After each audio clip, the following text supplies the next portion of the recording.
বিশ্বজুড়ে আলোচনার ঝড় তুলেছে রাশিয়ার প্রকাশিত নতুন একটি স্যাটেলাইট ছবি। আর সেই আলোচনায় বাড়তি মাত্রা যোগ করেছে বাংলাদেশ।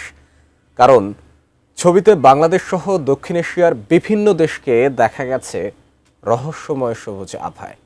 কিন্তু এই আভার প্রকৃত কারণ কি, বিস্তারিত জানাচ্ছেন শিহাব ইসলাম। মহাকাশ থেকে তোলা রহস্যময় এক ছবিকে ঘিরে ব্যাপক আলোচনা চলছে বিশ্বজুড়ে। রাশিয়ার মহাকাশ গবেষণা সংস্থা রসকসমস সম্প্রতি প্রকাশ করেছে পৃথিবীর একটি ব্যতিক্রমধর্মী স্যাটেলাইট ছবি, যেখানে বাংলাদেশ সহ দক্ষিণ এশিয়ার বিস্তীর্ণ অঞ্চলকে দেখা যাচ্ছে উজ্জ্বল সবুজ আভায়। ছবিটি ধারণ করেছে রাশিয়ার আবহাওয়া স্যাটেলাইট ইলেকট্রোয়েল।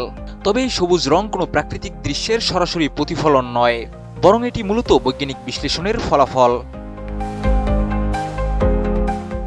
বিশেষজ্ঞরা বলছেন, স্যাটেলাইটটি 10টি ভিন্ন বর্ণালী ব্যান্ড ব্যবহার করে তথ্য সংগ্রহ করে, যার বেশিরভাগই অবলোহিত বা ইনফ্রারেড রশ্মির অন্তর্ভুক্ত। এই প্রযুক্তির মাধ্যমে মানুষের চোখে অদৃশ্য বিভিন্ন উপাদান, যেমন বনভূমির ঘনত্ব, বায়ুমণ্ডলের আর্দ্রতা, মেঘের স্তর এবং সমুদ্রের বৈশিষ্ট্য বিশ্লেষণ করা সম্ভব হয়। নতুন বাংলাদেশ গড়তে এলো জুলফিকার স্টিল। জুলফিকার স্টিল। এই নির্দিষ্ট ছবিতে দক্ষিণ এশিয়ার সবুজ আভা মূলত উচ্চ আর্দ্রতা এবং ঘন উদ্ভিদ বেষ্টিত অঞ্চলের সম্মিলিত চিত্র তুলে ধরেছে। বিজ্ঞানীদের মতে, এ ধরনের ইনফ্রারেড চিত্র জলবায়ু পরিবর্তনের পর্যবেক্ষণ, আবহাওয়ার পূর্বাভাস এবং পরিবেশগত বিশ্লেষণে গুরুত্বপূর্ণ ভূমিকা রাখে। ছবিটি প্রথম সামাজিক যোগাযোগ মাধ্যম এক্সে শেয়ার করা হলে দ্রুতই ভাইরাল হয়ে পড়ে। ইউরেশিয়া, আফ্রিকা, অস্ট্রেলিয়া এবং অ্যান্টার্কটিকার অংশ দৃশ্যমান থাকলেও সবার নজর কাড়ে দক্ষিণ এশিয়ার এই উজ্জ্বল সবুজ অঞ্চল।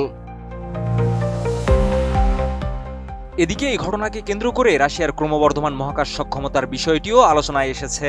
বর্তমানে দেশটির মহাকাশে প্রায় 1559টি সক্রিয় স্যাটেলাইট রয়েছে। ভবিষ্যতে এই সংখ্যা বাড়িয়ে 2600-তে উন্নীত করার পরিকল্পনাও রয়েছে, যা আবহাওয়া, যোগাযোগ ও পৃথিবীর পর্যবেক্ষণে নতুন দিগন্ত উন্মোচন করবে। সবশেষ বলা যায়, বৈজ্ঞানিক ব্যাখ্যা যতই জটিল হোক না কেন, মহাকাশ থেকে পৃথিবীর এই অপূর্ব রূপ সত্যিই সবাইকে মুগ্ধ করেছে। শিহাব ইসলাম, ATN নিউজ।